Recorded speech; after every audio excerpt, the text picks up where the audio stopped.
टिमरनी से अवनी जैन नमोस्तु निवेदन करते हुए प्रश्न पूछ रहे हैं। वर्तमान में हमारे जो माता पिता भाई बहन आदि रिश्ते हैं, वो पूर्व में हमने उनके साथ कौन से कर्म बांधे थे जिससे निश्चित हुआ कि ये ही हमारे माता पिता आदि बनेंगे? कृपया समाधान करें। देखिए, जो राग है वो आपके जन्म और गति अगति का कारण बनता है, या द्वेष भी कह सकते हैं।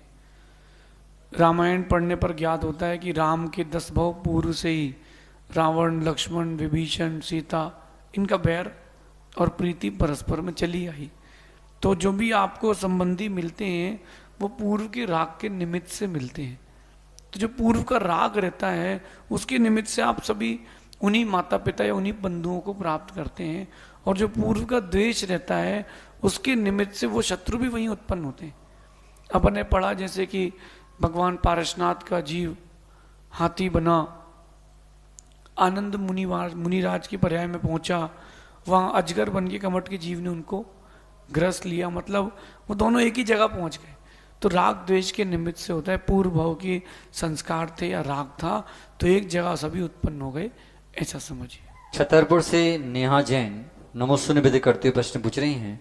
जब कोई जीव हमें काटता है या मारता है तो हम यह समझते हैं कि हमारे किसी पाप कर्म का कोई निमित्त जुड़ा होता है, और जिस चीज के स्वभाव में ही हिंसा है, तो क्या जीव को भी हमें काटने का पाप लगेगा? कृपया समाधान करें। देखिए, हर चीज को अपन पूर्व से नहीं जोड़ सकते। यद्यपि पूर्व कर्म नियोक्ता सूत्र आता है, एक बात और आती है कि कर्माणाम विचित्र स्थिति विचित्र गति। तो हर चीज को अपन पूर्व से नहीं जोड़ सकते, सूत्र के बावजूद कह रहा हूं। अगर अपन सोचे कि सब कुछ पूर्व कर्म का है तो वर्तमान का क्या होगा? अगर किसी जीव ने आपको हिंसा की है, आपकी या आपके द्वारा किसी जीव की हिंसा हुई है, हाँ ये है कि पूर्व भव का हो सकता है, लेकिन जरूरी नहीं है कि पूर्व भव का ही हो, पूर्व भव का भी हो सकता है। ही ना लगाएं, भी जोड़ें, क्योंकि कुछ कुछ नए नए भी होते हैं। पूर्व भव का बैर, पूर्व भव का राग, यही तो काम आता है। वर्तमान का नवीन राग या नवीन अरति भी इसमें निमित्त बनती। पूर्व का भी है, वर्तमान का है, दोनों को लेके चलना। फिरोजाबाद से गौरव जैन नमोस्तु निवेदन करते हुए प्रश्न पूछ रहे हैं। क्या मंदिर की जमा धन राशि को मंदिर में ना लगा करके ब्याज पर उठाया गया है, तो वह कहाँ तक सही है? इस प्रकार के कार्य करने से हानि होगी, क्या होगी? कृपया समाधान करें। देखिए, बड़ा ज्वलंत प्रश्न है, लेकिन उत्तर तो देना पड़ेगा। जो लोग मंदिर में जिन्होंने जिन भी निमित्त से दान दिया है और कमेटी के लोग या व्यवस्थापकों के लोगों ने उसका दुरुपयोग किया है, तो निश्चित मानना कि पाप के बंध के भागी हैं, उनको पाप तो लगेगा। क्योंकि व्यक्ति ने जिस उद्देश्य से दान दिया है उस उद्देश्य की पूर्ति करे। अगर जैसे यहाँ मानव विधान चल रहा है और यहाँ पर धन का संग्रह हुआ, तो उस धन के संग्रह का कमेटी का कर्तव्य बनता है कि उसको, उस कमेटी को कर्तव्य बनता है कि समाज की संपत्ति बढ़ाए। वो ब्याज पर दे देते हैं और उससे इंटरेस्ट ले लेते हैं। कई बार तो ये हो जाता है कमेटी स्वयं ब्याज पर ले लेती 50 रुपए में, मतलब 100 रुपए का कितना ब्याज लगेगा? महीने का 50 पैसे। इतने छोटे से ब्याज पर पे वो पैसे स्वयं रख लेते हैं। ये सब पाप के कारण है। मंदिर की संपत्ति को मंदिर की संपत्ति बढ़ाने में लगाएं।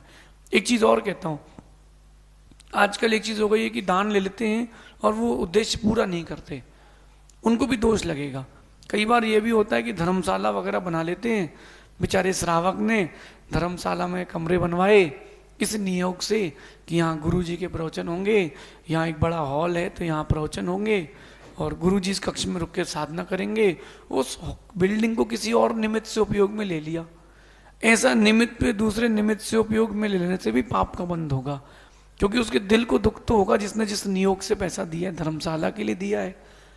तो धर्मशाला के लिए दिया है तो धर्मशाला को धर्मशाला बनाए, कार्यशाला ना बनाए, या उसको शादी आदि का एक फंक्शन के लिए हॉल ना बनाए। आप उद्देश्य के लिए रखें, जिस उद्देश्य से पैसा आया है उस उद्देश्य को पूरा करें। और अगर व्यर्थ में भी पैसा देते हैं या पैसा दिया किसी ने, फिर दीवार उठाई, बिल्डिंग गिराई, ऐसी जगह दान ना दें, क्योंकि हाँ उनको कमेटी को फर्क तो पड़ना नहीं है, क्योंकि उनका तो है ही नहीं, पैसा किसका है? समाज का। फिर यहाँ वहाँ व्यर्थ करने से क्या मतलब। तो ये, और एक बात आप सबसे कहता हूँ कि सामान्य श्रावक भी कमेटी के आय व्यय की जानकारी रख सकता है, ये उसका अधिकार है। ये गवर्नमेंट के नॉर्म्स हैं कि आपने पैसा कहाँ बर्बाद किया और क्यों किया, उनको उसका लेखा जोखा देना पड़ेगा। तो अपने अपने अधिकार का प्रयोग करें। बाकी जो व्यवस्थापक है उनसे कहना है कि पाप का बंद ना करें, पुण्य का बंद करें, अपन व्यवस्थापक बन के रहें, अव्यवस्थाएं ना फैलाएं, ऐसे समझिए।